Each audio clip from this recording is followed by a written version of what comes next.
Assalamualaikum warahmatullahi wabarakatuh. Kembali lagi bersama saya di channel Erul Edukasi, channel kreatif dan inspiratif. Baik para sahabat edukasi, kali ini kita akan membahas falsafah rantau orang Bugis. Tapi sebelum lanjut, jangan lupa untuk subscribe, like, dan share channel ini agar bisa terus eksis dalam berbagi kemanfaatan. Bahwa orang Bugis adalah perantau, mungkin semua orang sudah tahu.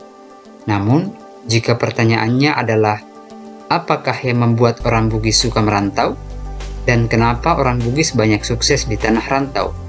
Tentu, tidak semua orang akan mampu mengurainya.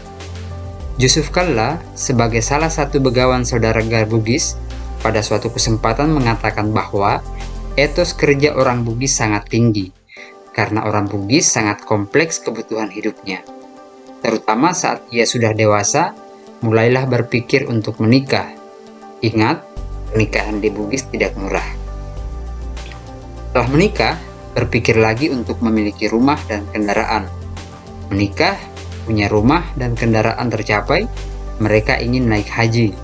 Naik haji adalah simbol religius dan simbol strata sosial ekonomi bagi orang Bugis.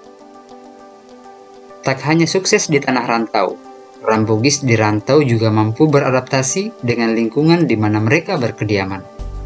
Di beberapa daerah kehadirannya banyak mewarnai dinamika dan eksistensi masyarakat setempat. Di tanah Jawa, mereka mampu hadir di tengah riuh rendah pergolakan di zaman kerajaan Mataram Islam, sehingga muncullah kampung Bugisan dan Daengan. Di tanah Paradewa, mereka berbaur dengan masyarakat dan budaya Bali, hingga muncullah Kampung Serangan. Di daratan Sumatera, Kalimantan, Maluku, Nusa Tenggara, Papua, bahkan hingga di luar negeri, keberadaan mereka juga tercatat dalam sejarah dan benak masyarakat pribumi, entah itu catatan bertinta emas dan atau bertinta kelabu. Secara sepihak, tentu kita berani menekankan bahwa catatan kelabunya tidaklah sebanyak catatan emasnya. Kemampuan mereka beradaptasi dengan masyarakat dan budaya setempat adalah kuncinya. Khasanah budaya Bugis sendiri banyak mengajarkan falsafah-falsafah hidup sebagai kearifan lokal yang menjadi bekal bagi para perantau. Beberapa falsafah tersebut adalah sebagai berikut. Yang pertama, Paletui Alemu Riolo Tejokam. Falsafah ini mengajarkan kepada calon perantau agar tidak merantau buta, atau merantau tanpa arah dan tujuan yang jelas. Perantau Bugis sejati tidak merantau dengan mengikuti arah kaki kemana hendak melangkah. Tidak boleh berprinsip bahwa di mana kakiku terantuk, di sanalah saya berhenti. Prinsip ini bermakna dan bersugesti negatif. Merantau harus disertai dengan kepastian akan tempat yang dituju, apa yang akan dikerjakan di sana. Bahkan calon perantau harus meyakinkan ruh dan jiwanya sudah ada dan menyatu dengan negeri rantau yang akan dituju. Orang perantau dari Sengkang misalnya, ketika ingin merantau ke Semarang, maka ia akan mencari informasi seperti apa kota Semarang itu. Setidaknya, seperti apa keramaian di sana dibandingkan dengan kota Sengkang sendiri. Ketika ia mendapatkan informasi bahwa kota Semarang 4 kali lebih ramai dibanding kota Sengkang, maka ia harus mampu membayangkan seperti apa kota Sengkang jika keramaiannya berlipat 4 kali. Falsafah selanjutnya, Akulu pepe komulao, akulu rompeng komulosu. Hukum ekonomi yang meminimalkan modal dan memaksimalkan keuntungan adalah inti yang diajarkan dalam falsafah ini. Seorang perantau harus berangkat dengan bekal sedikit dan kelak jika pulang harus membawa hasil sebanyak-banyaknya. Di luar ranah ekonomi, falsafah ini juga bermakna, lihatlah ketika engkau berangkat merantau, engkau bukan siapa-siapa, maka saat engkau kembali nanti, engkau harus menjadi orang terpandang. Pemaknaan ini cocok untuk mereka yang merantau dengan tujuan menimba ilmu atau mengejar jenjang karir, ataupun mereka yang merantau karena mengejar cintanya. Falsafah berikutnya, engka kotu manguju mele aja, mutak bangka kengi pada pasana peneki tak genek balu namele soro. Artinya adalah bahwa niat yang teguh, tekad yang bulat, semangat yang membara harus terus terjaga. Tak boleh luntur dalam perjalanan ke negeri rantau, bahkan saat berada di negeri rantau itu sendiri. Seorang perantau harus berpegang pada niat, tekad, dan semangatnya. Jika tidak, dikhawatirkan ia akan mundur atau surut jauh sebelum ia mencapai apa yang diimpikannya.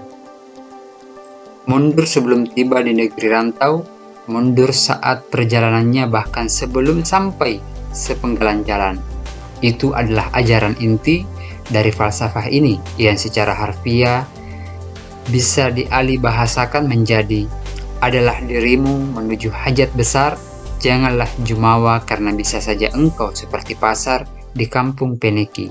Pasar dengan penjual dan barang jualannya sangat sedikit, sehingga tak sampai tengah hari pasarnya sudah bubar. Falsafah selanjutnya, pura bakbara sompeku, pura tangki si gulikku, ulek birin telenge natualia. Falsafah ini berarti bahwa seseorang yang telah memilih merantau sebagai jalan hidup harus kukuh, kokoh, dan kekeh dengan pilihannya. Tidak boleh ada kata mundur, apalagi batal tak jadi merantau, apapun resikonya. Ibarat seorang pelaut yang telah memasang kemudinya, lebih baik saya tenggelam dan tercungkup perahuku daripada harus surut. Mundur, mengabaikan, mengingkari sebuah ikrar, janji, sumpah apalagi telah diumumkan atau diketahui oleh orang banyak adalah aib atau syirik bagi orang Bugis. Harga diri menjadi jatuh tak berharga, seumur hidup akan dicemooh, dihina, dan dihujat dengan kata, nyalimu ternyata hanya serupa kedutan pada dubur ayam yang telah disembelih. Falsafah berikutnya, Kegasi Sandre Lupie Kotisi Tutaro Sengerang. Artinya adalah menggariskan sebuah perintah para perantau Bugis atas tidak jumawa, merasa dirinya hebat dan bertindak sesuka hati dan sekehendak perut yang di negeri rantau. Perantau Bugis harus mampu bersosialisasi dan beradaptasi dengan lingkungan barunya. Ia harus mau menerima dan toleransi dengan adat dan budaya setempat. Setelah ia mampu meyakinkan masyarakat setempat untuk menerimanya sebagai bagian dari masyarakat itu sendiri. Ibarat pepatah Melayu, di mana bumi dipijak, di sana langit dijunjung. Maka falsafah Bugis ini bermakna, dimanapun perahuku kutambatkan, di sanalah saya menanam budi baik. Falsafah-falsafah di atas adalah contoh kecil dari beragamnya kearifan lokal Bugis yang terkait dengan ihwal rantau dan perantauan. Masih banyak bentuk kearifan lokal lainnya yang sekiranya tak cukup ruang untuk diulas pada tulis. Baik, para sahabat edukasi, itulah pembahasan kita tentang falsafah rantau orang Bugis.